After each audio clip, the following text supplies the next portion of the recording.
এক বৃদ্ধ ছিলেন। তিনি প্রতিদিন রাসূল সাল্লাল্লাহু আলাইহি ওয়াসাল্লামের পথের ধারে বসে থাকতেন।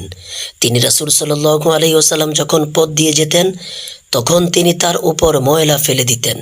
রাসূল সাল্লাল্লাহু আলাইহি ওয়াসাল্লাম কখনো রাগ করতেন না, বরং ধৈর্য ধরতেন এবং কোনো কথা না বলে চলে যেতেন।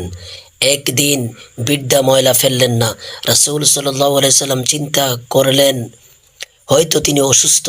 তাই তিনি বৃদ্ধার খোঁজ নিতে তার ঘরে গেলেন। গিয়ে দেখলেন বৃদ্ধা সত্যি অসুস্থ। রাসূল সাল্লাল্লাহু আলাইহি ওয়াসাল্লাম তার সেবা করলেন। বৃদ্ধা এতে অবাক হয়ে গেলেন এবং জানতে চাইলেন, আপনি আমার উপরে কোনোদিন রাগ করেননি, বরং আজ আমার সেবা করতে এসেছেন। রাসূল সাল্লাল্লাহু আলাইহি ওয়াসাল্লাম বললেন, ইসলাম মানুষকে দয়া, ক্ষমা ও সহানুভূতি শিক্ষা দেয়।